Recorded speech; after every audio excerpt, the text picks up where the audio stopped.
Good morning, everyone. So here we are. It's our March 15th meeting for the Land Bank, and I'm Peggy Bill, the Vice Chair, stepping in as Brian is away, and he'll be coming back soon. So we will open the meeting. And we'll start with any kind of public comments that anybody would like to make. Before we do that. Oh, before we do that, Could we just go around the room and do introductions? Oh. Because people who are online, I don't think can tell who's who. okay, we're gonna start with introductions. Peggy Bill, Lopez, Commissioner. Mike Pickett, San Juan. Lincoln Borman, Land Bank Director. Tim Clark, at large. Oh, wait. No.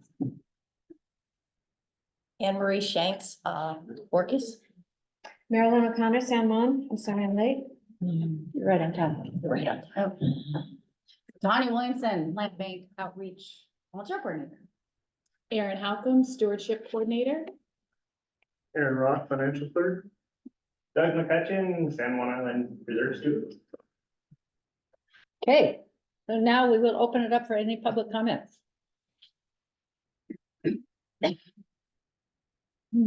Too early for public comments. Okay, so moving on, we will take a look at the February meeting minutes, and are there any comments or corrections or changes? I had one, when the meeting was adjourned, it apparently was adjourned an hour early. It's just a typo. Okay.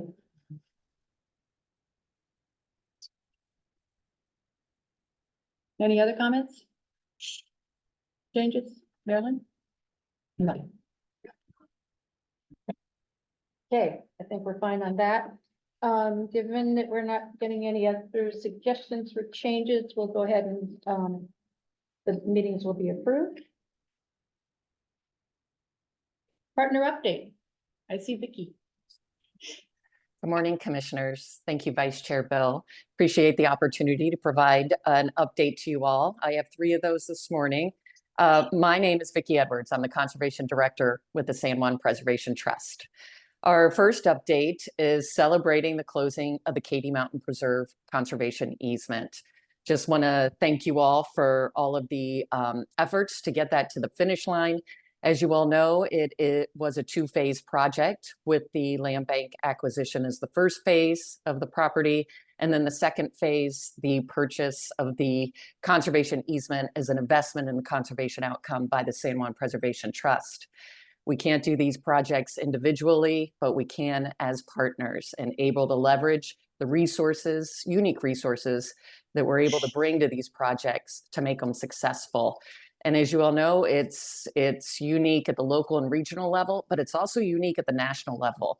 So really proud of the outcomes that we have, the conservation outcomes we have with you all. And just want to thank Lincoln, also the County Council, as well as the Prosecuting Attorney's Office, helping us get to the finish line, even working through some challenges at the end. So many thanks to you all in protecting another amazing place. Secondly, want to share with you that we have our annual meeting scheduled for May 9th, and that is going to be at the San Juan Yacht Club. As you all probably know, as a 501c3, we are required to conduct an annual meeting on an annual basis. And we are excited to have that in person for the first time since before the pandemic. So it'll be a luncheon. If you can RSVP on that, that would be fantastic.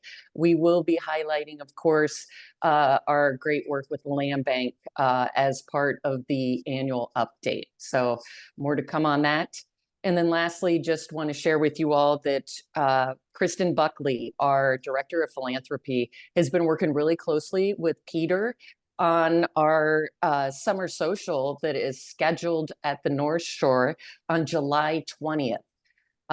We're really excited to do this, a second year in a row in person. Last year we were at John O'Lindy Park, but really bringing folks together to be able to celebrate the successes of the year. and that includes with you all, of course. Lincoln, you were kind enough to present last year, and we do not have our programming set yet. But if you don't mind adding that to your calendar, I suspect Kristen may be reaching out to ask you to provide a few words regarding the partnership. So we'll share more as that evolves, but just wanted to make sure you all had that on your calendars. It will be midday, so a lot of folks can come in and on the Inter-Island Ferry and I'll be able to enjoy the festivities. And thank you so much, Peter, for your coordination with Kristen on that. Greatly appreciate it.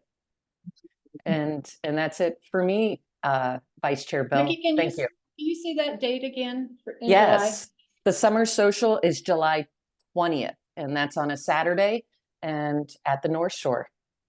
Okay, And the yacht club meeting? And the Yacht Club meeting is on May 9th here on San Juan Island, and that'll be a midday meeting.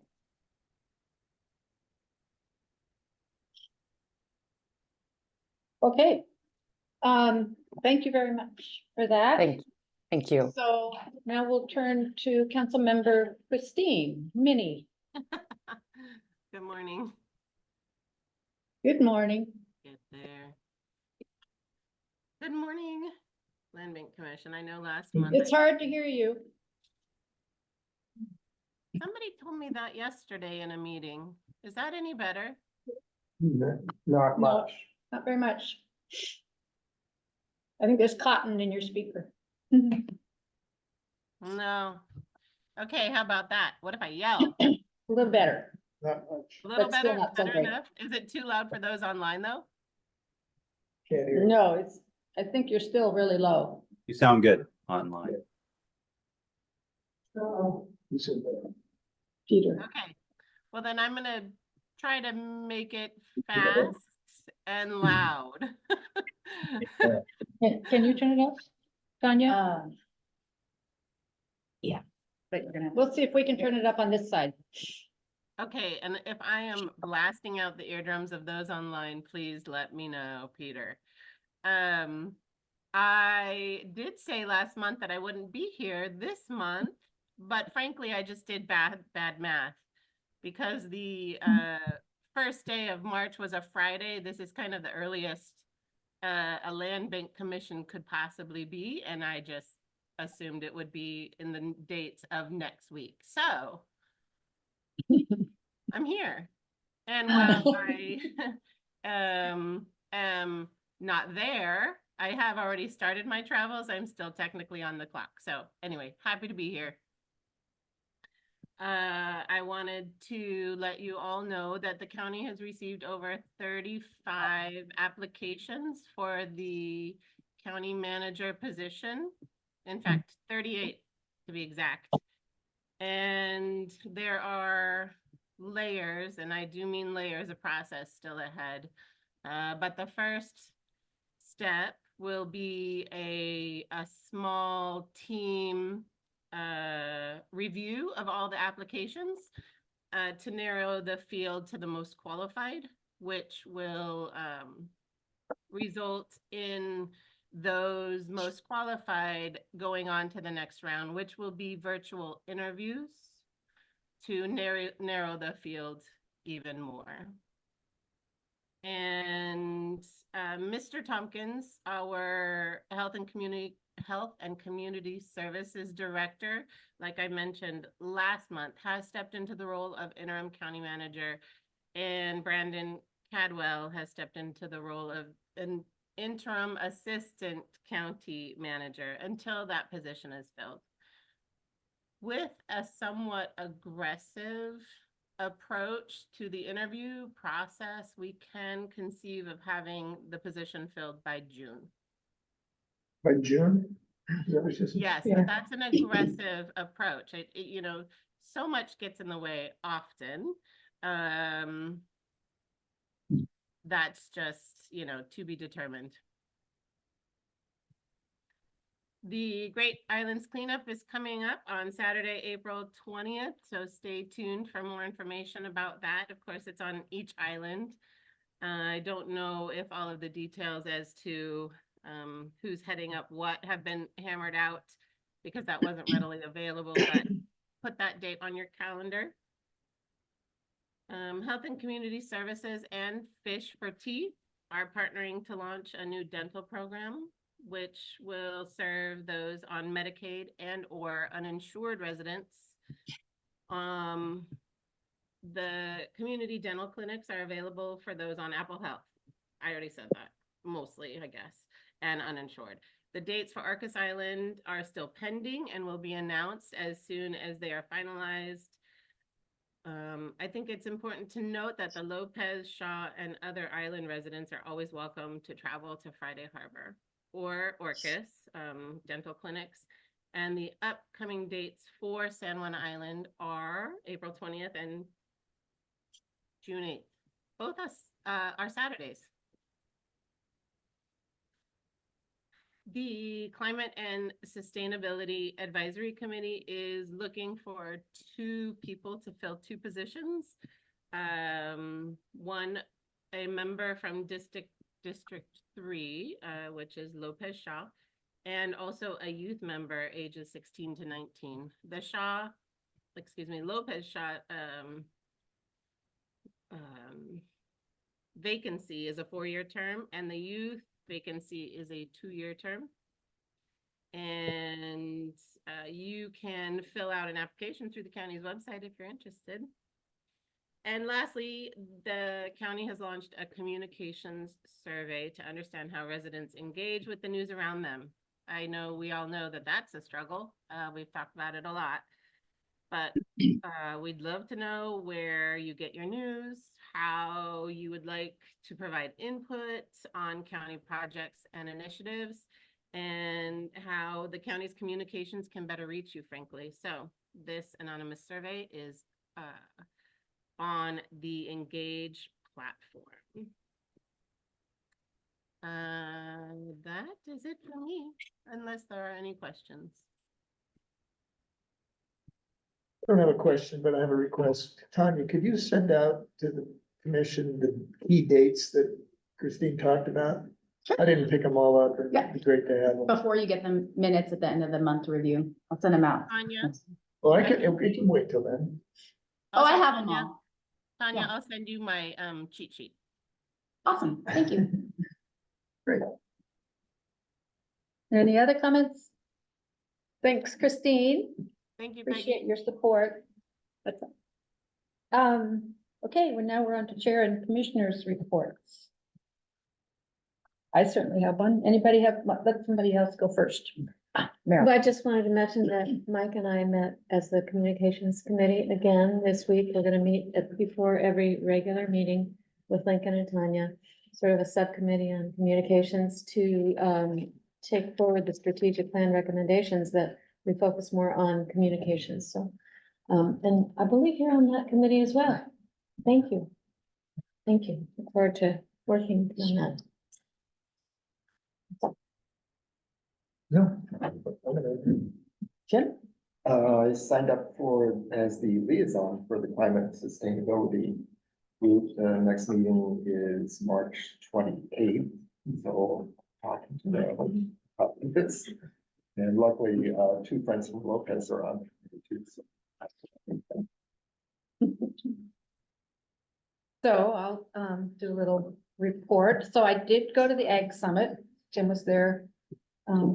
Shauna did a really great lightning talk, talking about using the salt, and she was fantastic. She was engaged and informative, and she did a really great job. Tim and I went to the North Shore property finally and had a great tour from Tyler. So I was incredibly impressed at what has happened out there. Amazing. Peter, hats off. And your team. There have been discussions, ongoing discussions about the hunting issue, and I met with Jane Fuller yesterday, so it seems that there will be a meeting coming up pretty soon with the land managers first, and then it'll go out to the public. So I'm looking forward to having that happen, so we can avoid something in the future like that, a tragedy like that. And I at the summit, I had a conversation with Sam Barr, who's a Samish tribal member. very engaged and does a lot of outreach and connecting people. And we talked a little bit about some of the past communications or lack of communication. So I was really trying to, encourage him to keep believing in this and knowing that we're trying to reach out and that we do have every intention of working together with them. So not just the Samish, but the other tribes as well. And then one other thing too, maybe we'll come to this in a minute, but somebody who used to work for me when I was working in the mainland is now working for the Tulalip tribe, doing all their conservation work. And so I thought, oh, wait, this would be fun. So I went to visit him at the Tulalip tribal headquarters, which are astounding. Have you been, Doug? No, I've seen pictures. It's incredible. A lot of people work there. And anyway, it was really fun. So it's nice to know we have a connection there too. But driving in, there are all these signs and it will say, you know, a word in English, and then it has the Salish language of that as well. I thought that would be a really interesting thing for us to do, perhaps in some way or another. Lincoln Cody looking at me like, thanks, Peg. Anyway, I don't know how you decide which language you're going to use, but anyway, I found it to be very informative and just kind of brings you to the place and that cultural history. So that's it. Do you have any, want to report out on anything? No, I was able to go to the Lum Farm during the summit and that was a lot of fun. Yeah. Very educational. Anything else? Okay. I think we're on to Lincoln.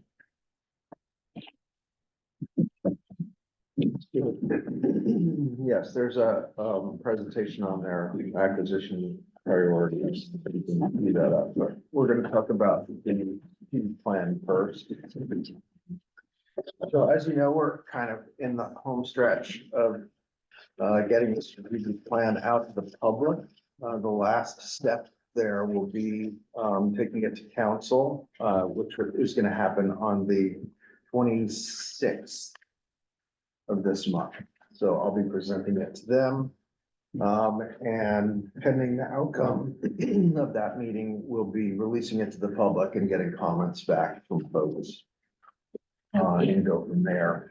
I'm anticipating that, you know, I think there's a lot in the plan, but I don't know that there's a whole lot that's terribly problematic in any way, frankly. So I'm not sure that there's going to be too much coming back from the public. I do think that the key thing about the plan is really what comes next. So the way the plan is structured, we've got strategies and we've got goals and a whole variety of things along those lines and first year actions. And so the first year actions really are what we're going to be focusing on and what people will be hearing more about and what we're already really working on. Some of them are fairly clear, straightforward. So we should be hopefully concluding that strategic plan process, certainly by the end of April. But simultaneously, we'll be working on the pieces that come next. So one of those is this question of acquisition priorities. We do have a goal in the plan to quote, maximize, I'll paraphrase, I have it in front of me, maximize conservation opportunities. And the real question that people have is, well, what does that exactly mean? Where are we overall in terms of conservation in the county? And I'm looking at folks trying to queue up this presentation. They've got very confused looks. So hopefully that's gonna go well.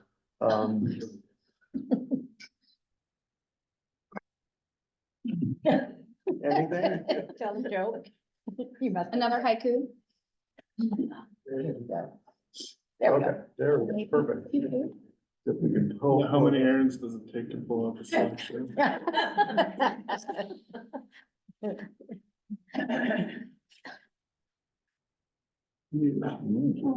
I'm trying to pull up the slideshow. How do you do that? Now, Go to slideshow.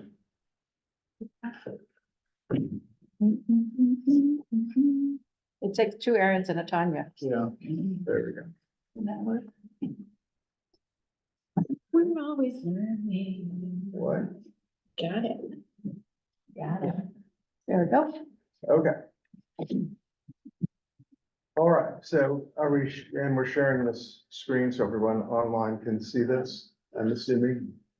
Can you see this? Those online? Kate's nodding. Yes, I can see.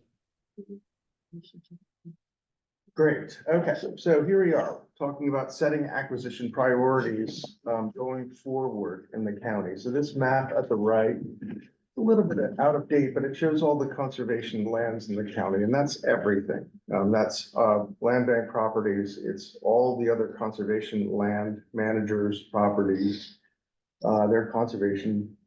That's really conservation ownership, basically. I think, yeah, there are some conservation easements showing on that as well. At any rate, let's go on to the next slide. First of all, let's talk about what we've accomplished to date, because I think it's the place to start. So we have 51 conservation easements, the land bank does, on 7 islands. And these are working lands primarily, farms, forests. There are also shorelines, and wetland areas, other ecologically important places too. But the primary focus of the conservation easements has been on working lands, primarily farms. We have 39 preserves, and we have 30 of those open to the public. So that's more than 76% of our properties are open to the public. Worked very hard to accomplish that. You can see some of the ones that we added. Those are last year's acquisitions. That's actually not true. This is 2024. We did not actually have any acquisitions last year.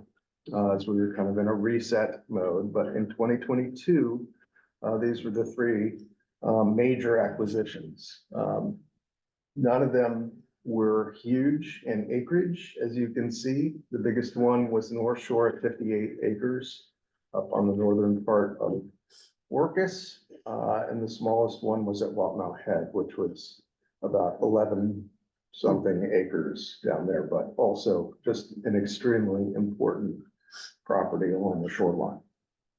So next slide. In terms of how we go about acquisition, we do have a pretty well-established process. One of the things we heard from the surveys and from the interviews that were conducted as part of the strategic plan was people want to see us be more strategic and less opportunistic. And I think that's a great point. The reality is that we are actually quite strategic in what we do, but the way that happens is that you identify priorities overall, and you have within those priorities, there are a lot of areas that can come up. When you're moving forward with an acquisition, it can look like it's just purely opportunistic, but what's happening for the most part is that you're working within those priority areas. You have to work with willing sellers. You have to work with the opportunities that come up. It's still a strategic acquisition. It's just that you can't necessarily control where those acquisitions happen and at what time. So when we're looking at how to do acquisitions and what to prioritize, we have a number of tools. We're going to go through some of these on the left-hand side, some of those studies and plans that we rely on as we go through. The underlying plan remains the 1990 Open Space and Conservation Plan, believe it or not.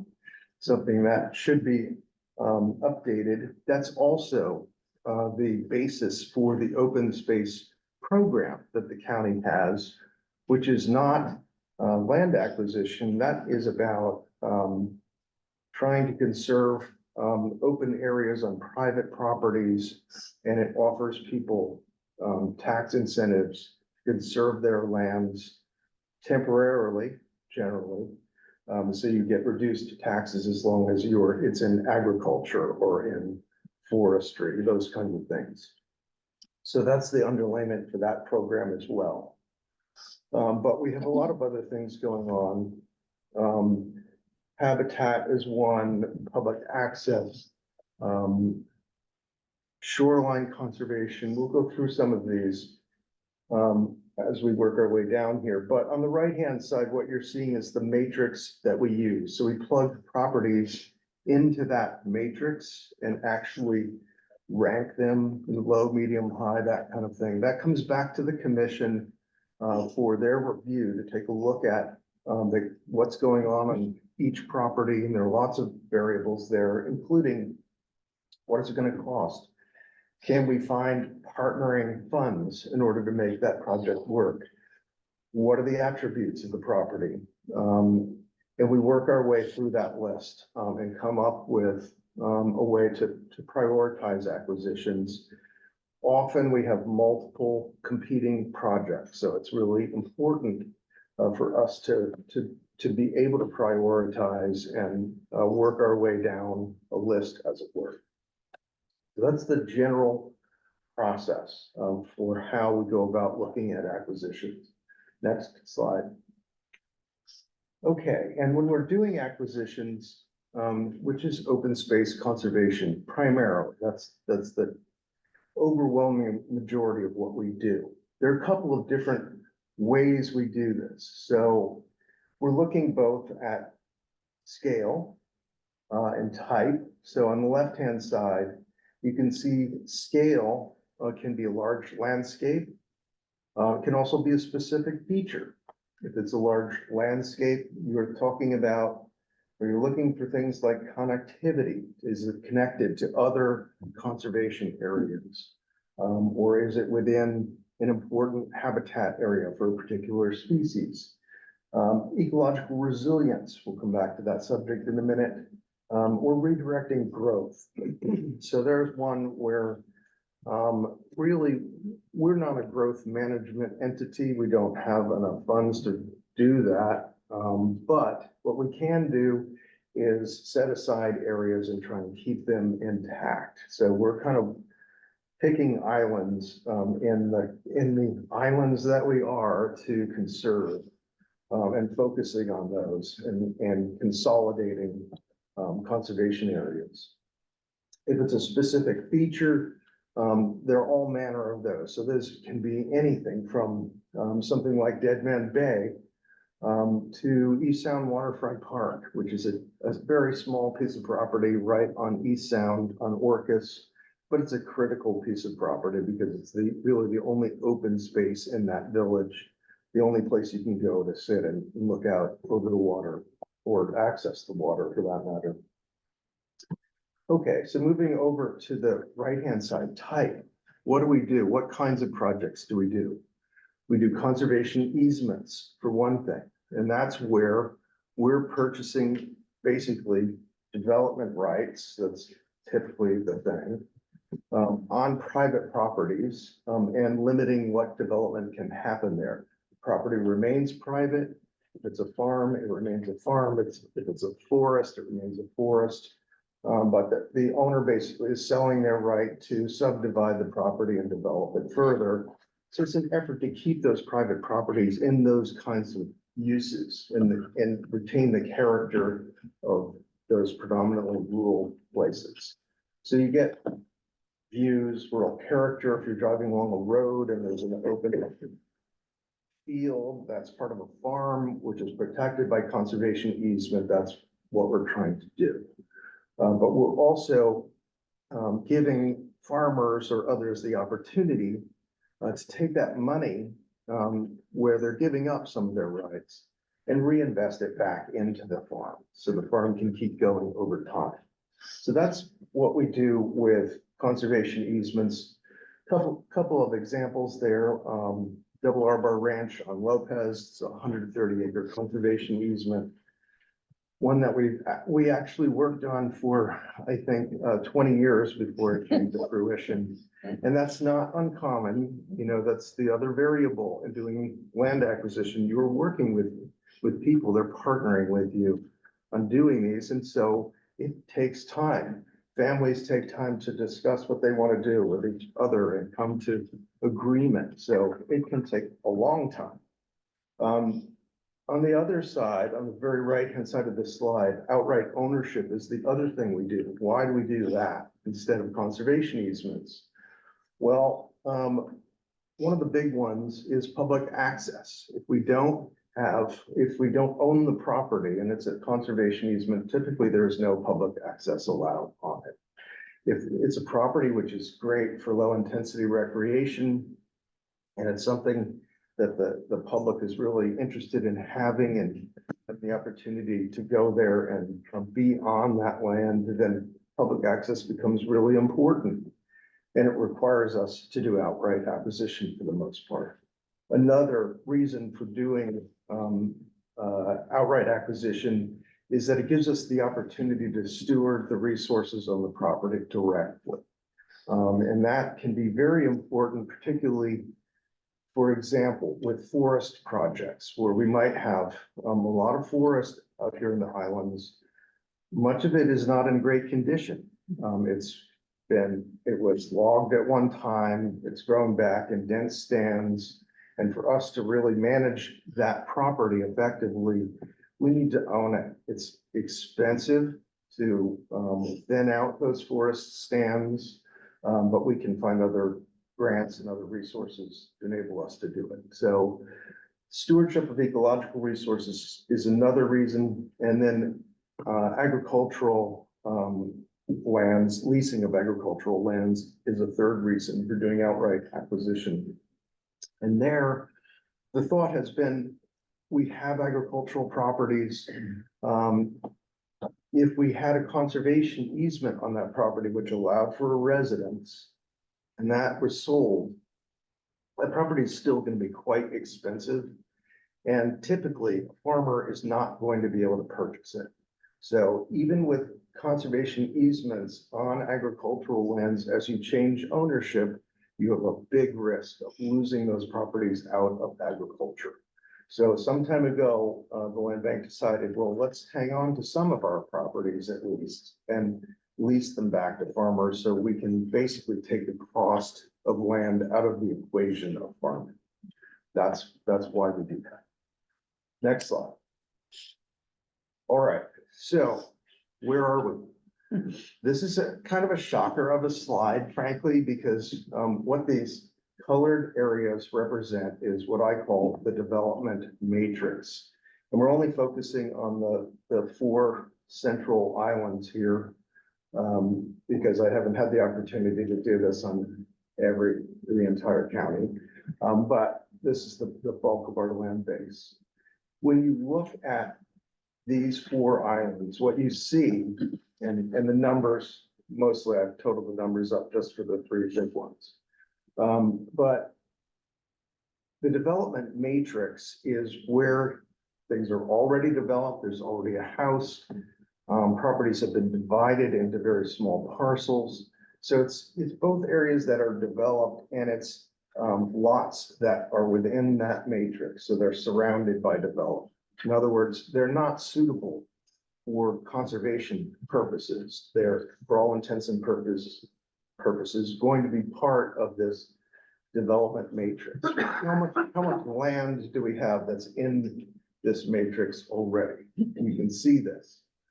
So for San Juan, that's 72% of the island is in the development matrix. We're not going to be doing conservation in that 72% of the landscape on San Juan. Orcas 66%, Lopez 52%. One of the things I will have you notice here, because it's pretty striking, if you look at the shoreline of the islands, much of it has been developed, much of it has been lost. There's no way to conserve those areas. They were divided up, I think back in the eighties and nineties into very small lots, and you've got a lot of waterfront homes on those properties. So that's off limits for additional conservation work. Okay, so averaging it up on the three largest islands, 65% is in this development matrix. So when we're working on conservation, we're working on the remainder. Next slide. Okay, so what is our vision? And we've got some Lincoln, facts. there's a question there about what the colors represent. Okay, we want to go back to the slide. So this is the joy of my working in Polaris and having to do things over and over again. The colors don't match up, but the orange and the red are the same thing. They represent areas of the county that are developed, either actively, there's a house on it, or it's a small parcel that's basically surrounded by development. What's not colored is either conserved or still in relatively good condition. It might be a candidate for conservation. All right, let's go on.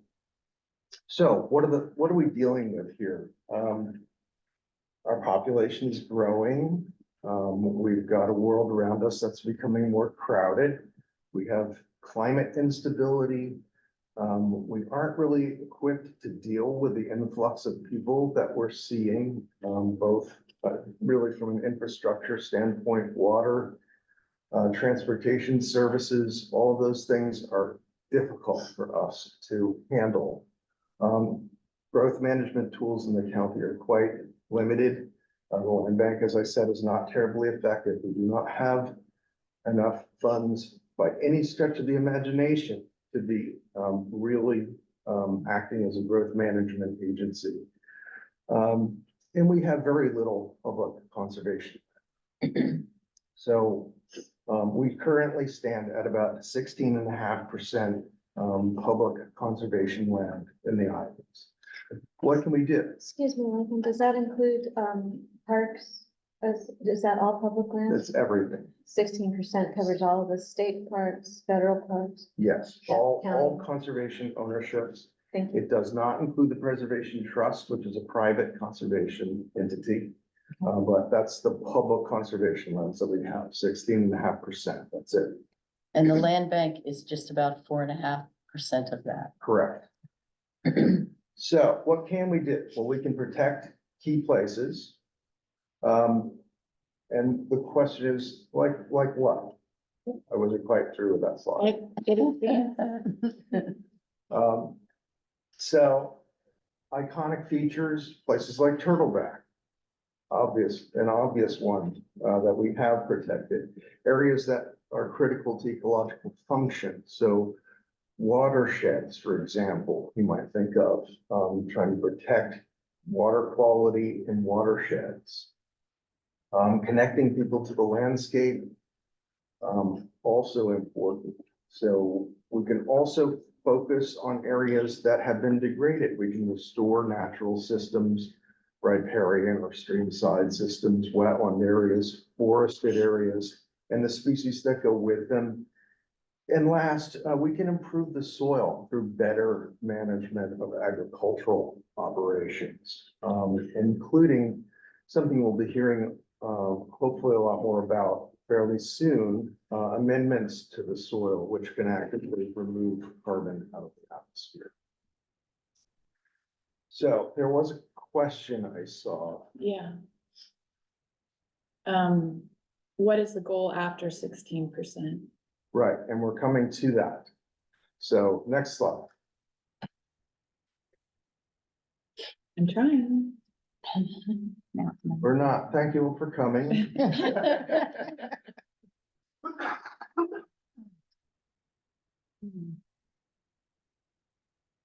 Okay, so where or how should we focus our efforts? Keep going. Connected natural areas is one place we should focus our efforts. You can just keep going down this list. Water is another one. Having clean water is something that's extremely important. Serving areas that are kind of headwaters of our streams and lakes is something that we've really been focusing on. Plants and animals, we have species that are quite dependent on very particular characteristics of the landscape, so focusing on that. Working lands, farms and forests, another key element to maintaining the character of this place. And then finally, places for people. The islands have changed quite a lot. There are many, many stories you hear from people from years ago where they used to be able to ride their horse anywhere from shoreline to shoreline. Those days are long gone. And the reality is a lot of those places are privately owned and there are no trespassing signs. And so one of our key functions is to provide places for people to go. Next slide. Okay, so breaking some of this down and how it is we go about prioritizing what the basis of information is that we use to really start to focus in on particular areas. We've got a lot of different information sources. This is one.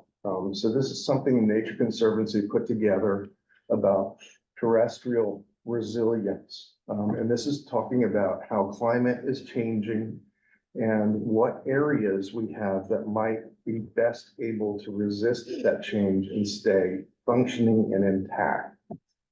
And you can see that kind of relates to our larger contiguous forested areas. That's the principal, those are the principal places that are going to be most resilient. They're also the places with the highest topographic diversity. They've got a big diversity in terms of aspects of south facing, north facing, wetter, drier. When you look at precipitation, that corresponds very closely to topography. The higher something is, the more precipitation it gets. So Mount Constitution is kind of the epicenter of precipitation in our county. On this island, it's kind of like Mount Grant, Katy Mountain, that whole area. But this is their analysis of the landscapes where we have the best chance of withstanding climate change as it happens. Next slide. So this is another way of presenting it. Also part of their matrix. And so what does that mean? You see the green areas, those are the areas where you would really want to focus. And then the map on the right shows where we are in terms of conservation. And that's, again, a little bit outdated. We have made some progress in some of those places, but a lot of it still holds true. So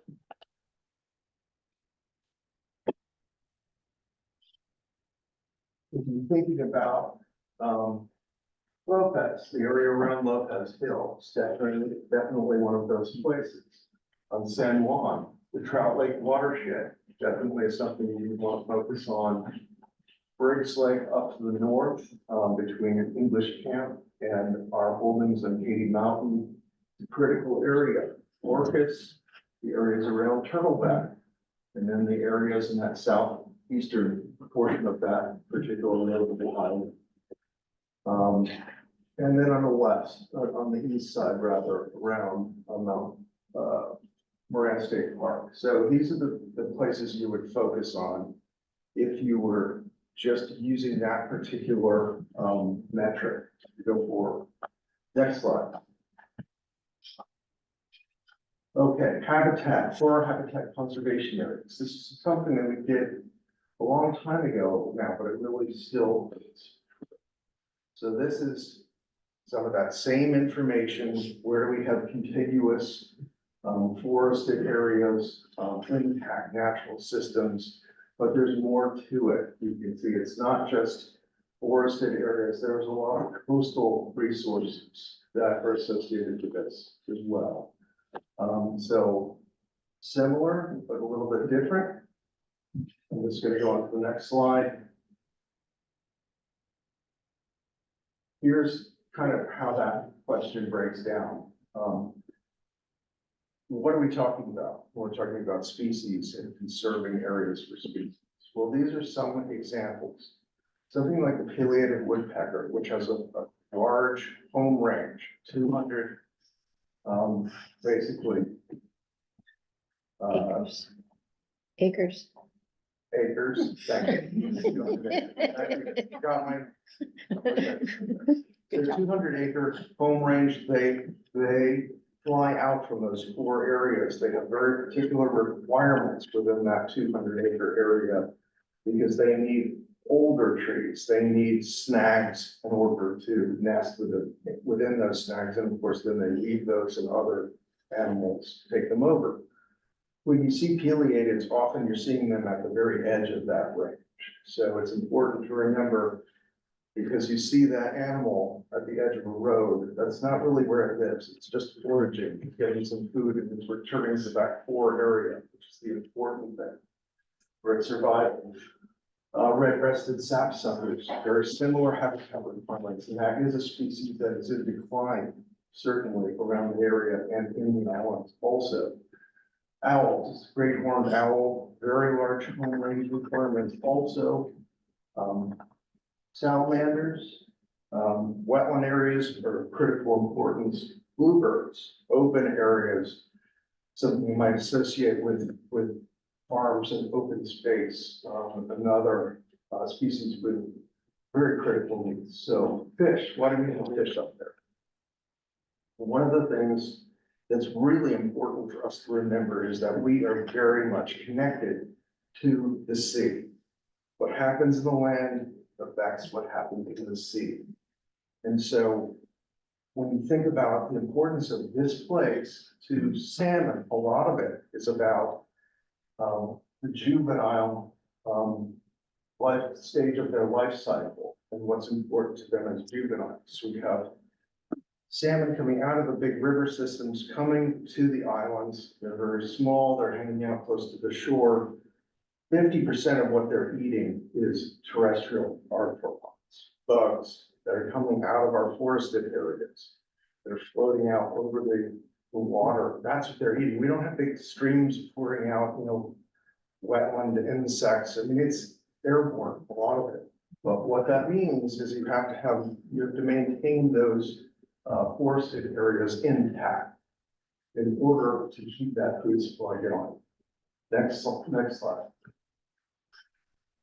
Okay, that leads into salmon recovery priorities. So we've done a lot of analysis, and by we, not me and the land bank, but a lot of other agencies have been working on this to really examine exactly where are the fish, where are our salmon, where are our forage fish, and what places do we have left that are real priorities, hotspots and priorities. And so this is what you come up with this integrated protection priorities. And you can see that highlights very particular areas of the county. So Southeast Lopez, critical spot.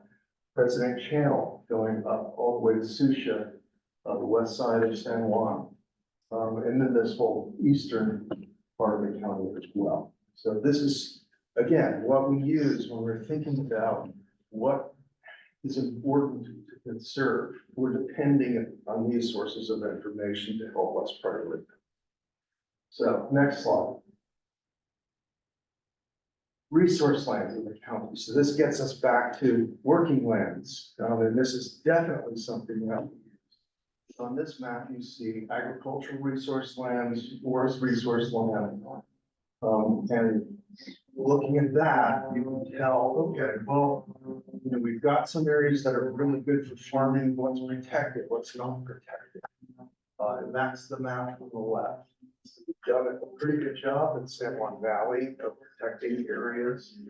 A lot of that is by virtue of the San Juan Preservation Trust, but there are a lot of other places which remain unprotected.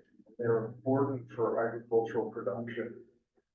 Again, our properties are expensive. When properties sell, it's really very difficult for a farmer to buy a property. This kind of comes back to when we purchase property and we're looking to lease it out, we're trying to take that cost of land out of the equation. But resource lands are definitely a strong component of what we do and how we prioritize. Next slide. There was a question. There was. Public access. Okay. There was a Yes. question about the slide related to the mining parcels and what that means. Yeah, that is, appears on the maps. So the mining parcels will be quarries typically, either active or retired quarries. So we have gravel quarries, which are regarded as important. It's not something that we focus on. That's, just in the resource lands map that the county uses. Okay, so existing and proposed public access points. You can see, with that slide, those are the yellow is existing public access points. The blue is proposed, and then there are the gap areas. So we have a lot of places around the islands that may be conserved, or are good candidates for conservation, where there's no public access. So we look at this and really make decisions about, along with these other factors, what places should we be trying to conserve in order to provide more public access to people? Something we consider along with all the rest of this. So next slide. Okay. So when you add all of this together, you're able to come up with some candidate priority conservation areas, and that's what this map is about. So again, the orange and red, that's the development matrix. That's not what we're talking about. The green areas are the places that are conserved one way or another. And so the white areas with the blue around it are what we have as our potential conservation priority areas. So these are parcels with conservation value, with no residences. Some of them actually do have a residence on a part of it, but maybe a large property, and it may be a good candidate for a conservation piece. But generally no residences. So this is what we have to work with. Okay, so let's just take it forward. Break it down a little bit again by type. Excellent.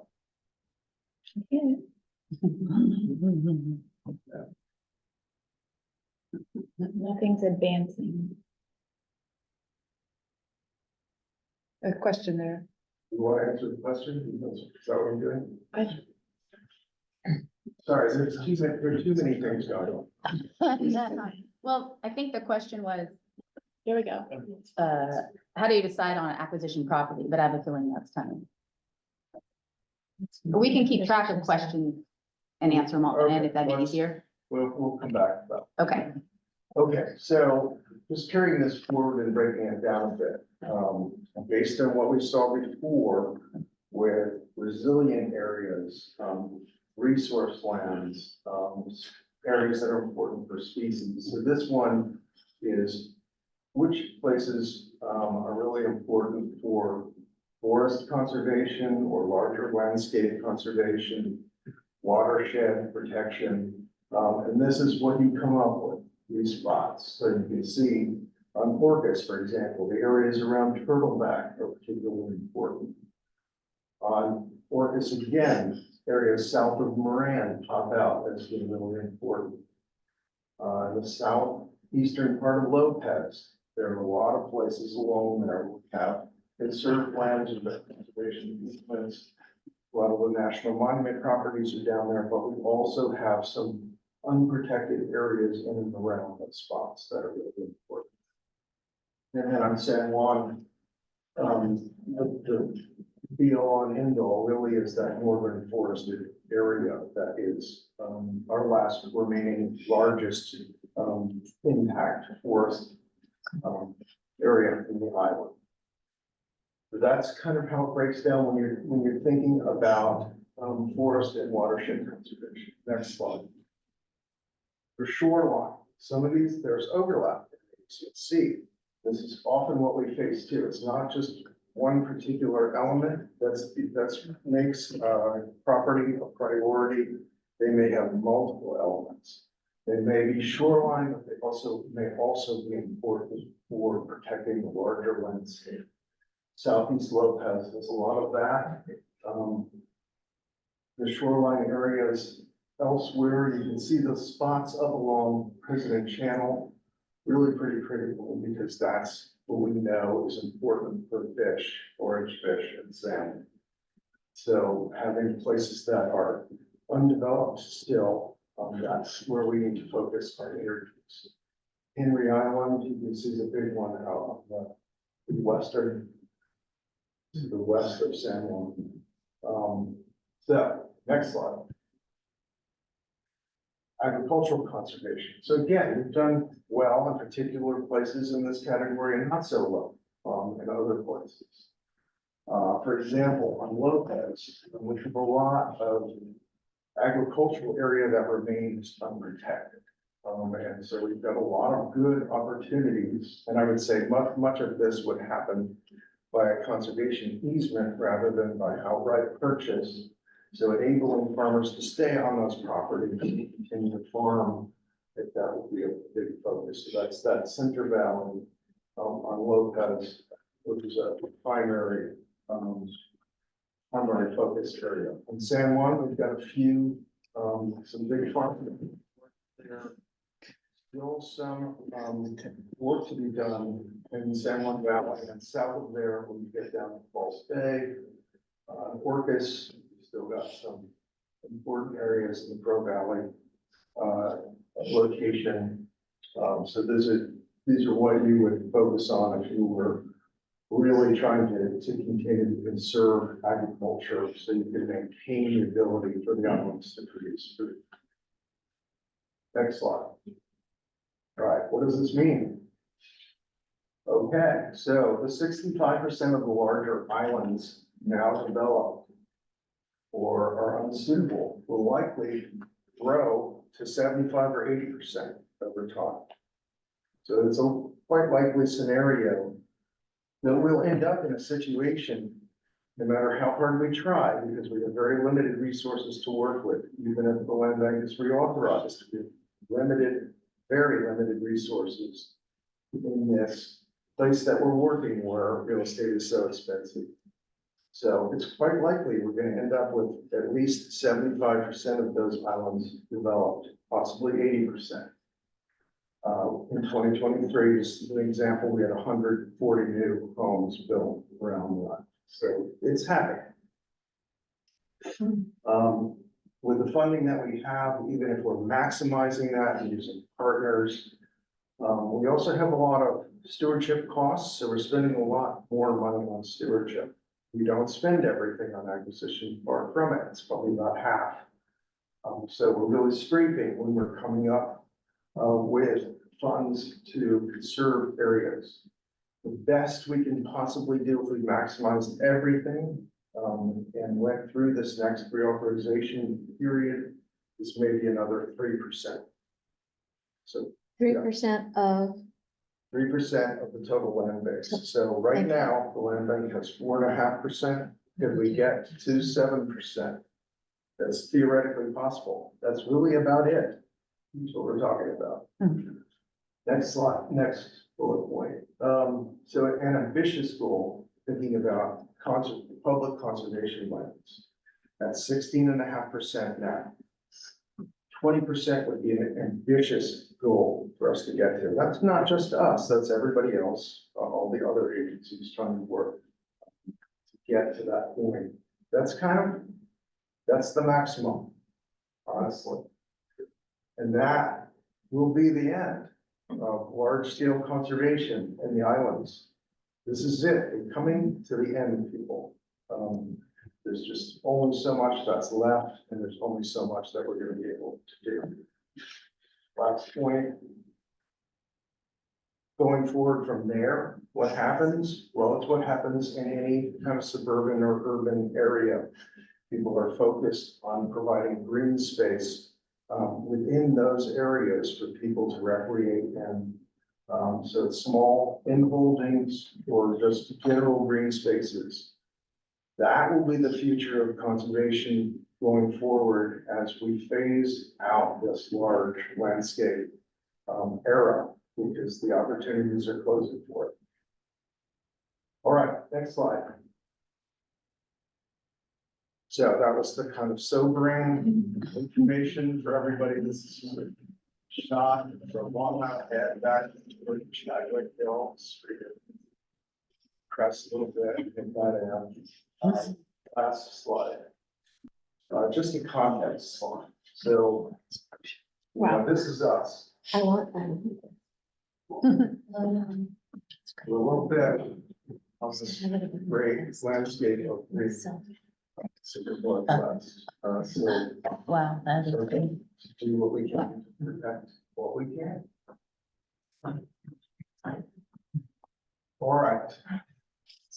So some of these questions. Marilyn I has a just have a question. comment. I just want to thank you, Lincoln, for putting that together because I thought it was an excellent presentation. Even for people who think they know what's going on. It was just extraordinary. So thank you very much. Thank you. Very timely. Couple questions in the Yes. chat. Has there been an assessment of which island has the most future development potential?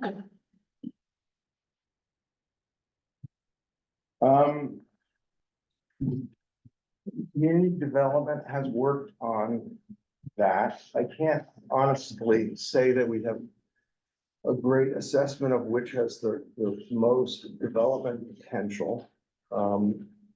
But it's probably San Juan, because we have,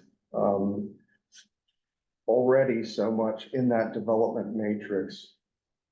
And I wish I had another slide because people tend to think that when they're driving around areas that they may see as being developed, that's it. But often that's not true at all. So you might be driving through some random area and seeing some houses here or there. Well, you need to imagine that as double the houses that you see. You're going to be able to see because there are a lot of parcels which in that matrix are not developed or could be subdivided and developed. And so it's, you know, think about the number of cars you have on the road now, and imagine driving with 3 times that number of cars, because that's what can easily happen. Next question is, so are you saying that the land bank, after growing a small percentage, can't do any more? I'm saying that the mission of the land bank or whatever conservation entity there is will change, because we are seeing properties get sold and developed. And so our ability to make big gains in terms of landscape scale protection are really, they're going to be very, very limited after a certain point. After another 10 or 15 years, you're just not going to have those opportunities. There will still be places that are important for people and where people want to see conserved, but they're going to be more like things around your neighborhood or just smaller parcels in general. So what would the land bank do then? That's a good question. If we're fortunate enough to have funding going forward for another 12 years and we come halfway through that period, we'll be looking exactly at that question. You know, what do we do then? You know, where should we focus our energies? And then that question will be put out to the community once again about what they want to see happen. And one more, can the land bank also mention trail easements on shorelines as a conservation goal? Trail easements definitely are something that we work on. And again, everything we do depends on having a willing partner.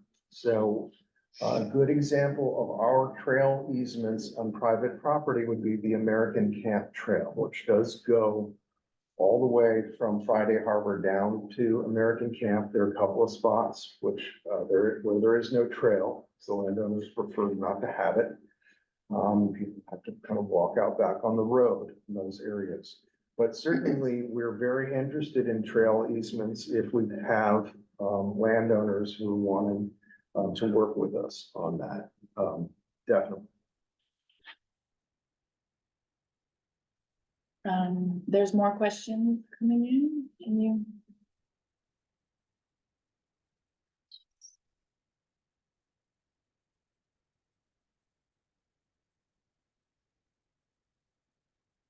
Tracy had a question about Tidelands. It looked like a comment. A few other states are buying back tidelands.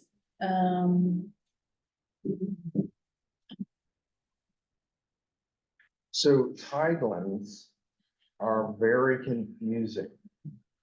That's the big message you should have. We have maps of where public tidelands are and private tidelands are. Those maps are often incorrect.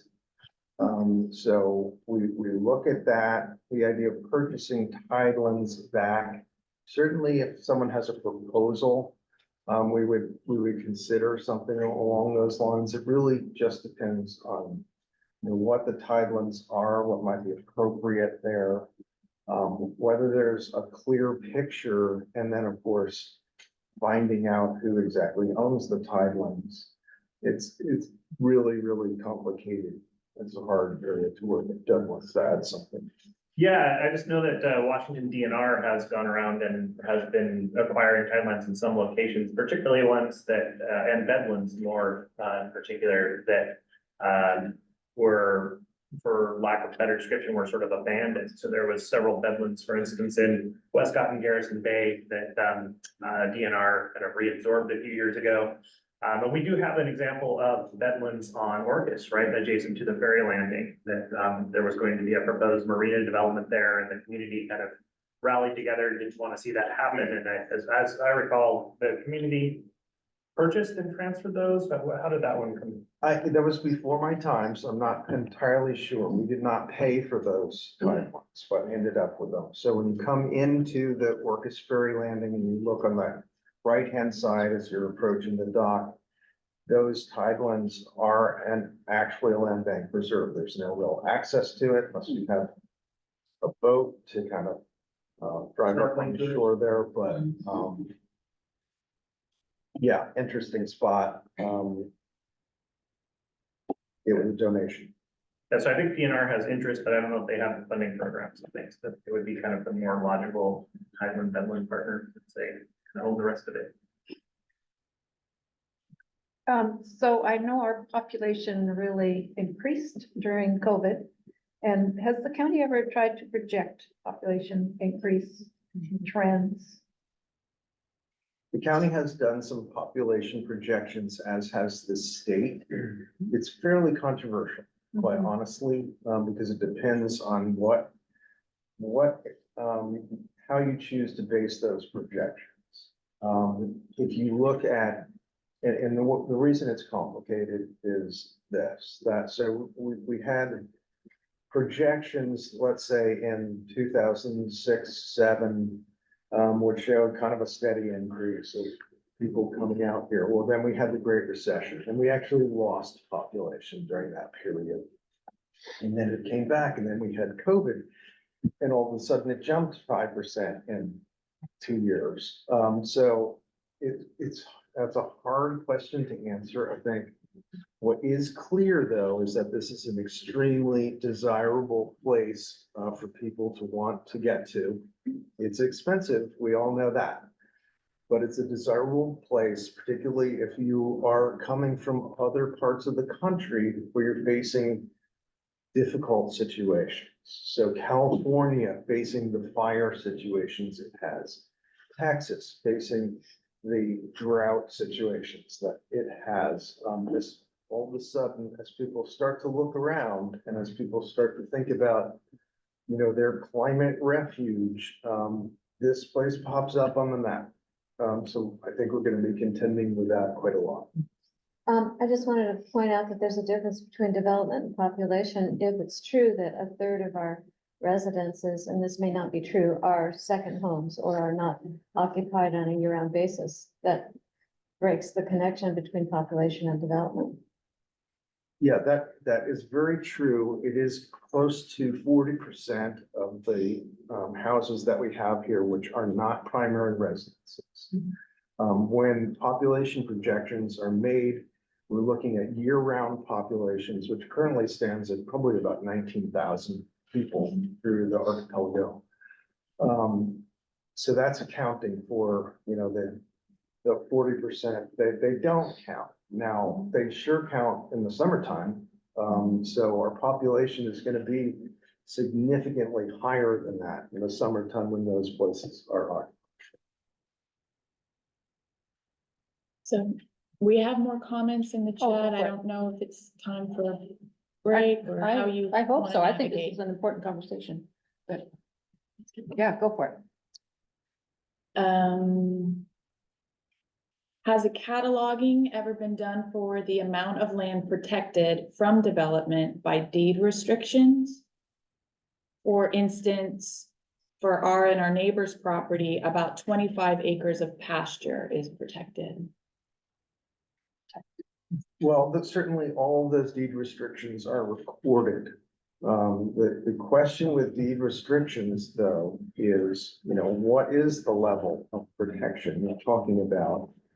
We often, not often, but sometimes are approached by communities wanting us to buy their deed restricted properties so they don't have to manage them. That's typically not something that we will do. But it's important to remember, with a deed restriction, someone is going to be responsible for enforcing that deed restriction. If you and a couple of neighbors have deed restrictions over a property and the ownerships change and someone else decides to do something different with that property, someone is going to have to hold them to account, meaning bringing them to court. It gets very complicated and it's not terribly reliable over time, quite honestly. Another? If the land bank is not refunded, how will the currently owned conservation lands and conservation easements held be managed and by whom? So I think there's an important distinction to be made here. What we're talking about in renewed funding is not about the land bank per se. It's about the conservation area acquisition and management REIT. That's what the REIT is focused on. Land bank is not. Land bank is what was created in order to use those funds that people voted to enact. So if reauthorization fails, obviously that is the land bank's major source of funding. We have set aside stewardship funds, and so we will continue to manage properties as best we can. The reality is, it's rare that the interest we earn from those funds keeps up with inflation. And so it will mean a dramatic cutting back across the board in what we do. Certainly, it will be the end almost completely of any new acquisitions. We will have to look across the board at what we've got, and we'll have to look at the existing holdings, how expensive they are, and whether it might be appropriate to sell some of those properties off. We do have a conservation buyer program. We have purchased properties with the intent of reselling with conservation easements. And that's been noted at when the properties are purchased to begin with. But the commission, which will still be here, would have to look at that and really try and figure out the best way to fund the program going forward. It will require a lot of cutting. Another? Why not put low-income housing on our properties? It's a great question. So almost everything that we do is in areas that really just aren't suitable for low-income housing. So if you're thinking about affordable housing, typically that's going to be located in or immediately adjacent to our urban growth areas. So the town of Friday Harbor, East Sound.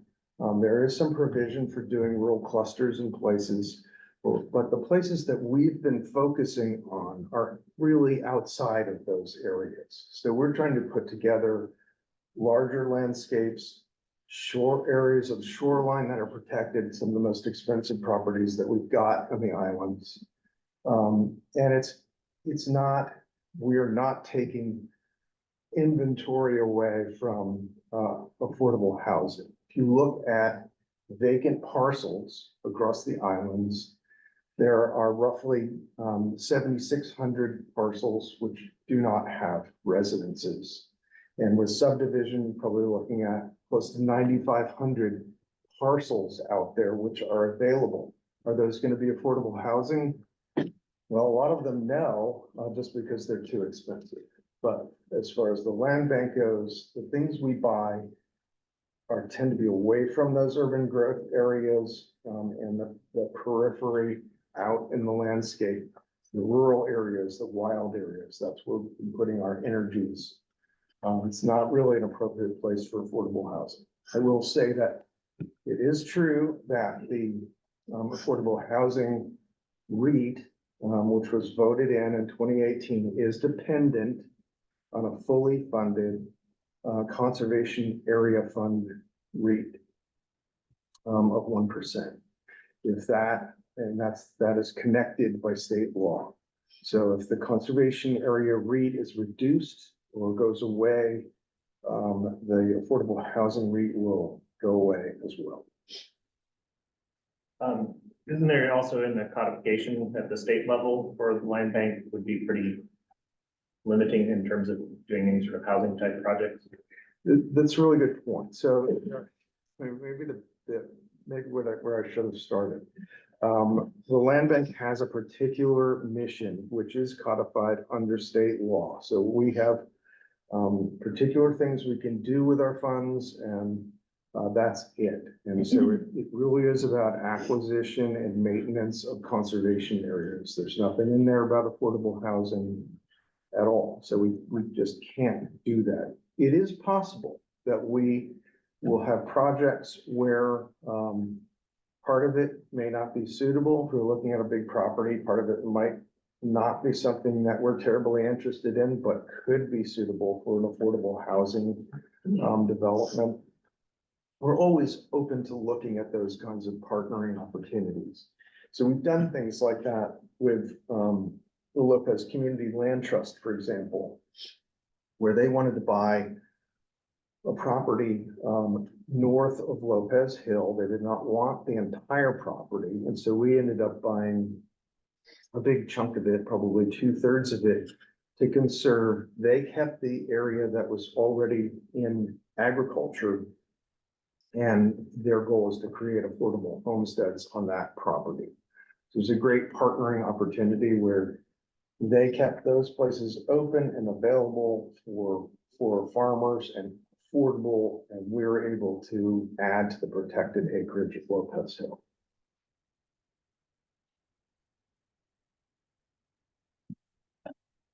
Any more questions? Yes. So can you define we can't do that about affordable housing?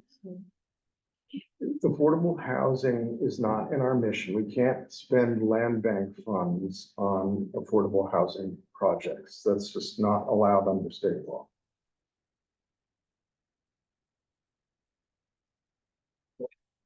That's pretty good. No, Um, but to offer the land. But you can, But you can offer the land. you can offer them. Which is what you just said. You can partner. We can partner for sure. Yes.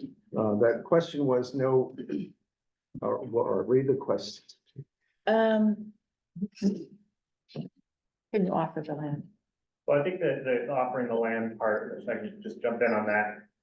If we've expended funds to purchase the property, we can't offer that land for affordable housing. That is using those funds for a different purpose than we are allowed to do. But in cases like Lincoln described at Lopez Hill, where going into the project, we were able to work with that group and break off a piece that was never in our ownership that was able to transfer to an affordable housing group.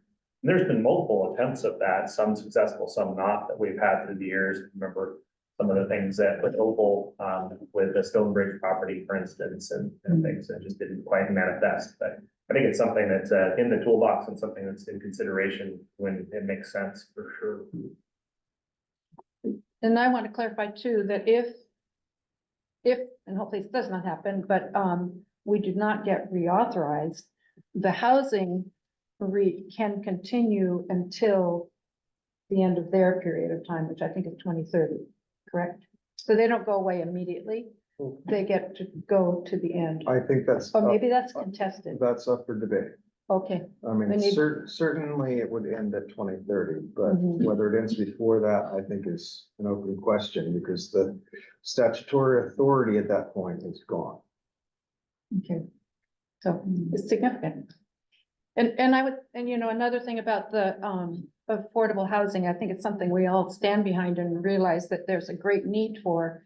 But from a land use perspective and from county code, there's only certain places you can put a density of affordable housing. You can do a rural cluster, but that's very specific and very expensive. And again, it's not in our mandate, but Well, there are a lot of requirements if you're doing an affordable housing development. And one of those, particularly if you're going to do it outside of where you have Right. Services like Town of Friday Harbor services for water and sewer, you're gonna have to have enough water in order to do a development. That's not that easy to come by. A place where you can drill a well and supply, 8, or now I think the upper limit on rural clusters has been increased to 12 per 5 acres. It's not an easy thing, not easy to find a place where you can supply that much water. So can the council make affordable housing on our land by voting for it? State. With the state? If the question is, can the council put affordable housing on land bank properties by voting on it, the answer is no.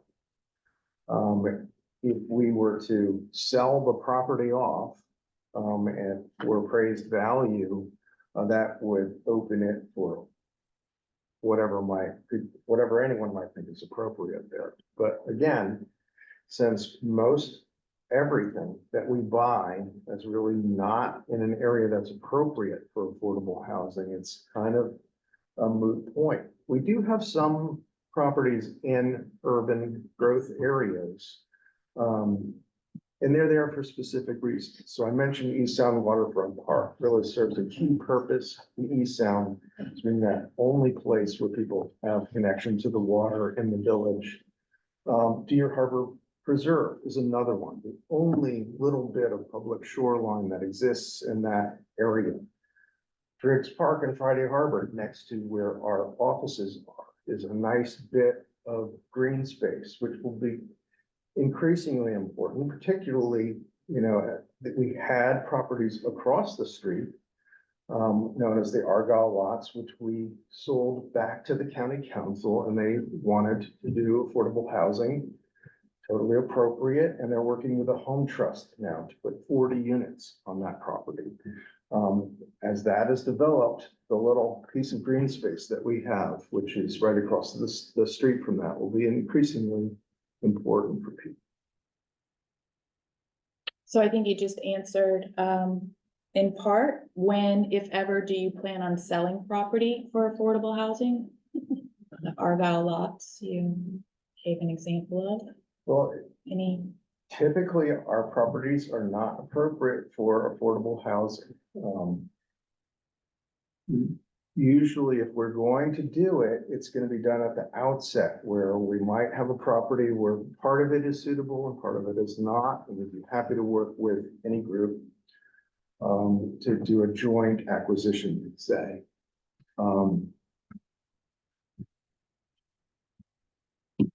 Doug, Yeah, I just want to say I really appreciate these questions. I think it's really great and timely. As Lincoln said, both I think on personal levels within the staff, we talked about this quite a lot. A lot of our peers are in affordable housing.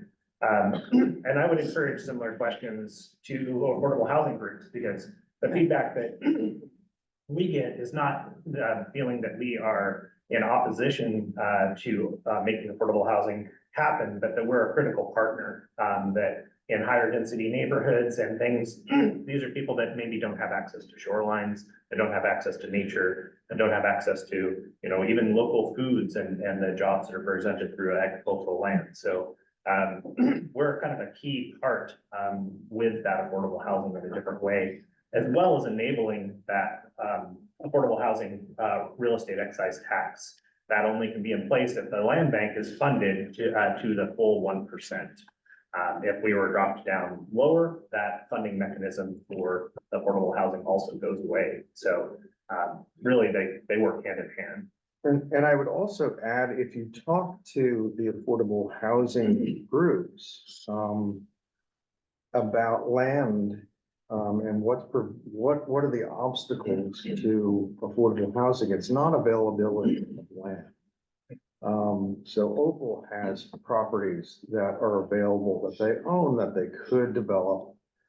Same thing with the home trust, but the cost of construction tends to be the biggest impediment to actually getting these things done, not having actual land at their disposal. And I would just say that, you know, both of the REITs are really what makes San Juan Islands so special and such an intricate part of our world and why we're here. You know, most of us moved here for the environment, and most of us care about our neighbors, and we want our neighbors to be in homes. And I would add to that comment, we're really lucky to have some really active, successful affordable housing groups that are doing a fabulous job. So we're so lucky for that. Each one of the islands has one. At least one. At least one. At least one, right. So I think, is that it for the questions? I think so. So we're a little behind on our schedule, but I think that's fine because I think this is a really important conversation. So thanks, Wiccan. Thanks, everybody, for your questions. So we're gonna take a break. What time is it? What do you want to do? Let's just take, can we take 10 minutes? We'll take 10 minutes. What follows on the agenda after the What break? follows, Tanya will be talking about outreach and communication, and then we'll have our stewardship report. And then more public comments, and maybe we'll hear from you, Susie. And then we're going into executive session. I hear my roses saying, prune me. You're excused. So we're gonna take a break now for 10 minutes, then we'll come back. Thanks, everyone. So we'll continue with our meeting, and it's time for our outreach and communications report from Tanya and maybe communication committee. I don't know. I'm just writing my note that it's my turn. Yes. Aside from what was in the report, well, I'll just highlight again that tomorrow is the March Turtleback March. So we've organized some shuttles to take people, they can park at South Trailhead and then shuttle over to North Trailhead with Tyler and Peter, who will lead a walk, just updating folks on trail projects that have happened out there, different other projects, as well as enjoy, you know, whatever wildflowers are popping up and answer questions about Turtleback or probably any of the other reserves and projects they're working on. We've got, I'll be at the farmer's market again in April and still working with, you know, multiple agencies and organizations for events, outreach events. We've got, well, I guess May, so we'll talk about this again in April, but the May Screen Free Week here on San Juan Island and trying to get together with Community Health for some nature prescription walks. We're working on a series for that as well. And then quarterly newsletter and a report. I'm Keeping it short and sweet. You're doing a lot. Everyone's doing a lot. Yes. Yeah, a lot of support. Does it make sense? Anybody on the communication? Jean? I don't have anything to add. No, I don't think there's anything to add. The purpose of the group is to get together with Tanya and Lincoln before a meeting like this and discuss the various projects and focus and issues that come up. And I think we've had 2 meetings, and the last one was more effective than the first one because got a rhythm going, but Tanya's doing so much with the resources she has available. pretty impressive. And part of it, I think, is just educating ourselves about, the history and current condition of our communications, everything that Tanya is doing. It's hard for me to grasp and keeping track of it. As you know, this issue came up in our strategic plan work, indicating that we need to pay a little more attention to how we communicate and how well we communicate with the public. So Mike and I are trying to make sure we're on, getting smart on that and coming up with all ideas and asking tons of questions. So thank you to the staff who's accommodating us. Okay, stewardship report. Who's in charge? That you? Who's in charge? Well, any questions about the report or other things the stewards want to pipe up about? It's open time. Busy, busy? Busy, yeah. I mean, I'll say, I'm just really impressed with all things that are going on. And I really liked, the report having, you can click on and then go into more information. That was good. A great addition. I'm a little obsessed with the hyperlinks. Let's help.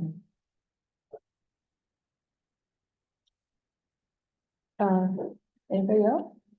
I have a question. Where's Middlewood? Middlewood. It's in the middle.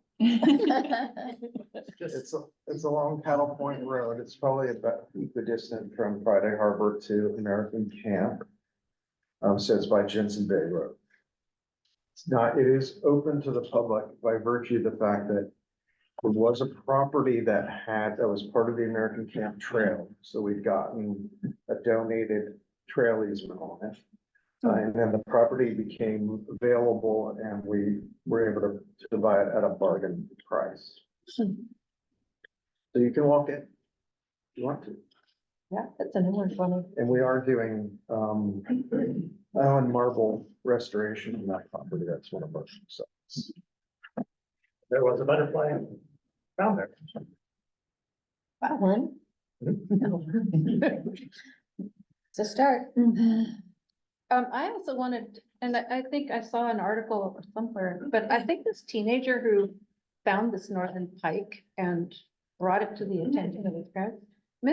I think that kid needs some recognition. That's the new word, but Yeah, stewardship networks.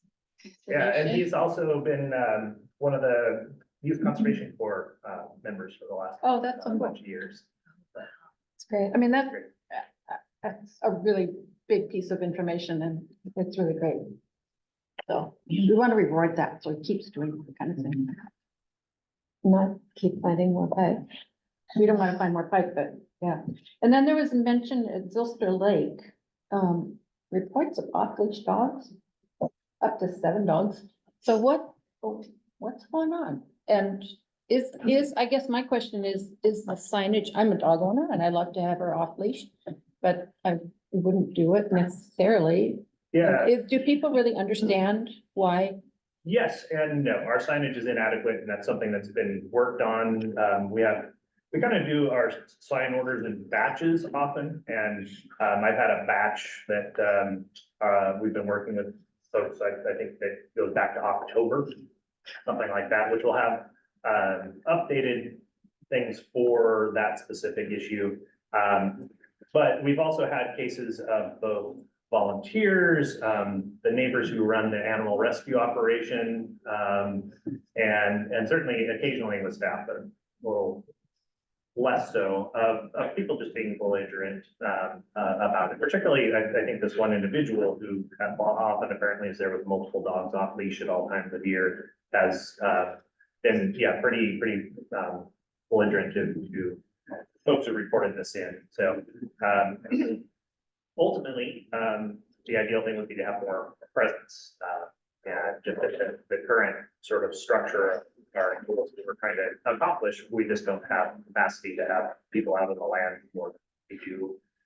And ideally, that would be, in times when people are out there more, weekends, evenings, those sorts of things.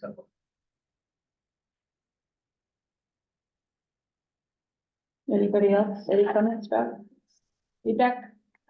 I did. I'll just, oh, sorry. I just want to maybe chime in on the dog, off-leash dog issue. I mean, we've got that issue on a number of preserves on Orcas, and, you know, it's a fine balance between, you know, putting signs everywhere and, you know, just communicating with folks to hope for a higher level of, you know, rule following. We could put signs literally everywhere, and there are always going to be some people that ignore them. But, you know, one of our issues at Stonebridge Terrell Preserve on Mount Baker and Terrell Beach Road on that intersection is just less than a mile from the dog park. And there is a small number of people who insist on going out there and throwing a ball off leash in the wetlands. And, you know, it's an ongoing struggle. So we're doing what we can.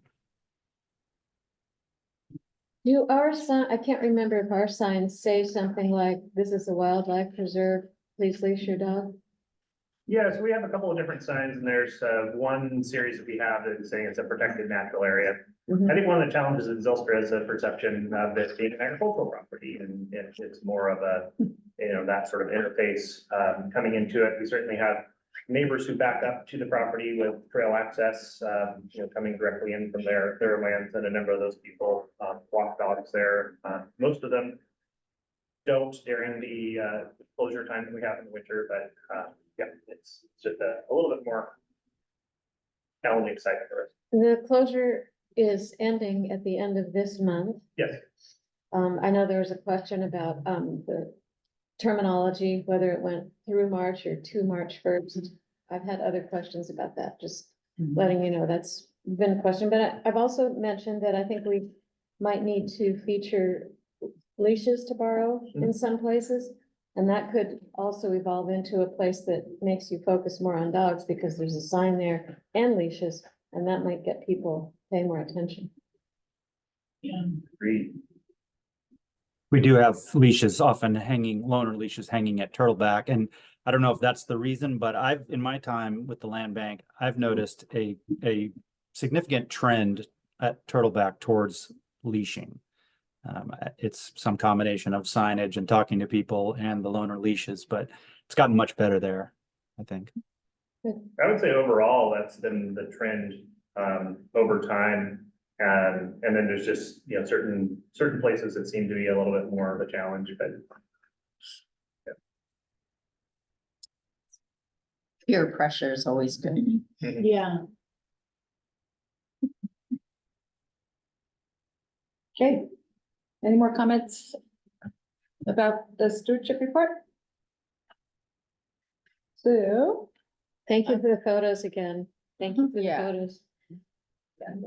yeah, and I will say that fire and seeing the results, I didn't see it before, but seeing the remainder, wow, Yeah. it was impressive. Okay, so I think we're gonna open it up to public comment. Oh, no, naming. Who do I look to? Naming. I guess I could provide a little background on this. So you may recall at the last commission meeting, we had attempted to advance North Shore Preserve as the name for the former Glenwood Inn property.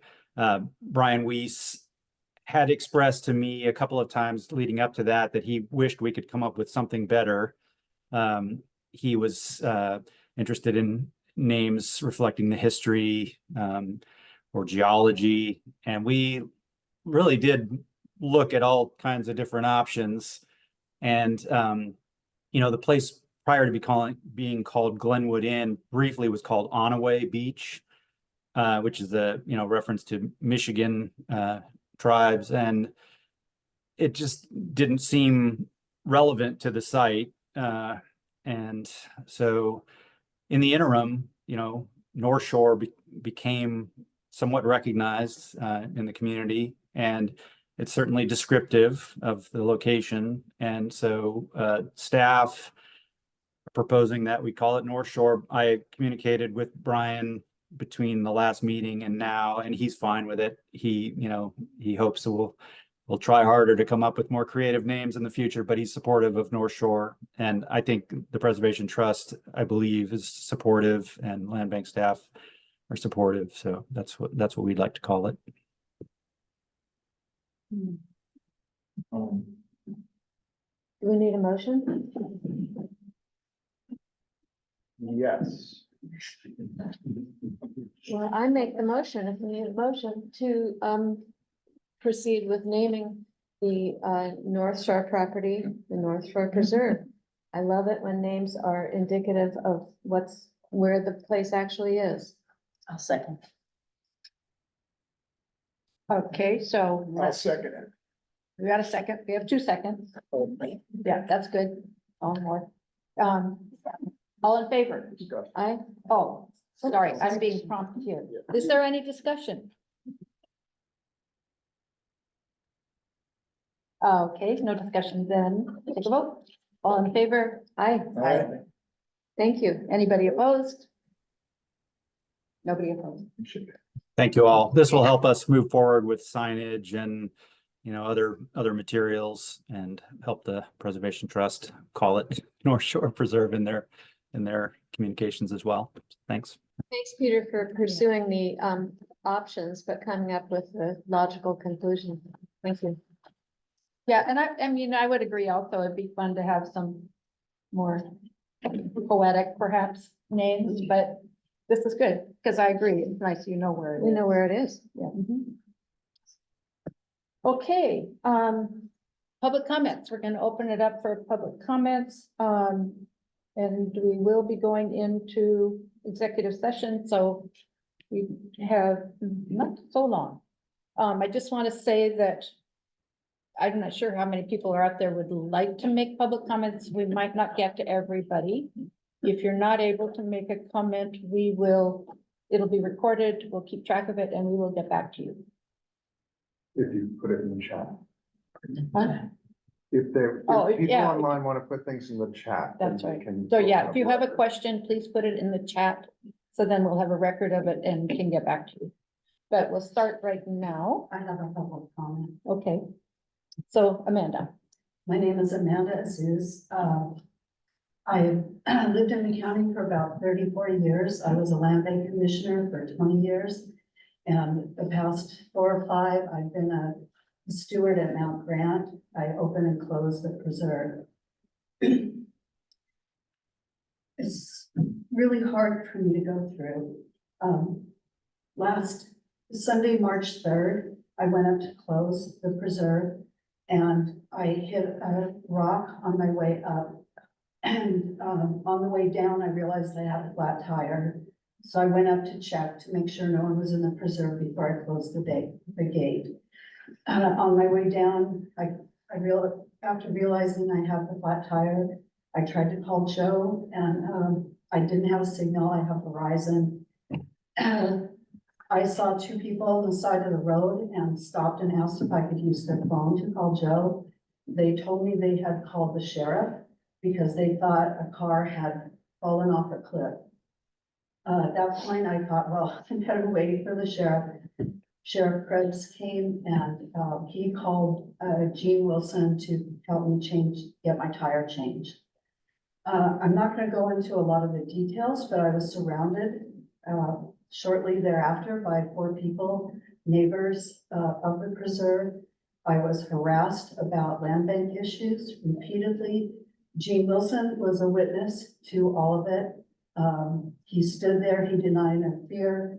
But if anyone wants to talk to him, they can find out what happened also. I want to say he has not sent me a bill, which says something about what happened. And he also gave me a hug when those 4 people finally left me alone. It was a horrible experience. I was in tears. I repeatedly apologized for all the horrible things the land bank has done to these people. And finally, one said, okay, you've apologized, and they left. I came home a mess, really for 4 days, cried intermittently because it was such an assault on me. And the 4th day, Thursday, the 7th, I realized I needed to file a report. I had talked to Sheriff Krebs. He said, you know, you can file a report and you can look at getting a protection order. I did then Thursday file the report with the sheriff. This last Wednesday, I met with Safe San Juan's, and they told me, because I was afraid, to get a protection order, because if I didn't get it in the courtroom, I could be a target. They told me that because it was one incident, there was a high likelihood that I would not have the judge rule in my favor. That they said I could get a letter sent out to these people to basically tell them to lay off. And that would set a precedent that they were warned about that kind of behavior. I know now that this has happened to staff at the land bank. I may have happened to volunteers and maybe users of the land bank property. I feel the land bank needs to change its approach to handling this behavior. We have to set up a system where reports are made and it's documented that this is happening, because right now action from this happening again, and I want to continue my stewardship duties on this property. We are not keeping people safe by being quiet, by being submissive. We cannot have bullies affecting people who are using that property. So I'm here today, and I know who's listening, to ask you to use your county council, your attorney, to send them a letter, at minimum, a letter to not engage with their volunteers, your staff, and people who are using the preserve, you know, in a positive way. Without that, this will just continue. I think that's all I have to say. Thank you. Let me add something to that. Things are changing on the island. And unfortunately, this is not the only preserve that's happened, but some people don't want public access to land bank land. And they want to think of it as their own private preserve. I have an example of that. For 20 years, I accessed the property where I live. It was not in land bank ownership at the time, but everybody in the community used this small access trail to access the property. After the land bank purchased this property, the neighbors closed off the access and threatened to prosecute anybody who used that access trail that was established decades ago. So this is happening about people not wanting access to these preserves, which we are entitled to. We had dinner with some people the other night, and the woman's an avid hiker. She hikes like 8 to 10 miles every day. And I said, have you ever been up to Mount Grant? She said, I went up there once, but my friends told me they were harassed by the neighbors. And she said, I don't need that in my life. I'm afraid to go there. Now, this is not a good thing. And I encourage anybody who was harassed by anybody on any preserve to file a report with the police, the sheriffs, because we have to document these incidents and see the pattern and do something about these people who are harassing people who have a legal right to enjoy the preserves here. And there's no statute of limitations on filing a harassment report. So even if it happened to you 2 years ago, 3 years ago, you can file a report now, and that would help all of us feel safer. Thank you. Thank you. Okay, I think maybe we have time, well, 10:30. I'm looking at you. We have executive session scheduled to start at 10:30. I think that's where. Is that the end of public comment?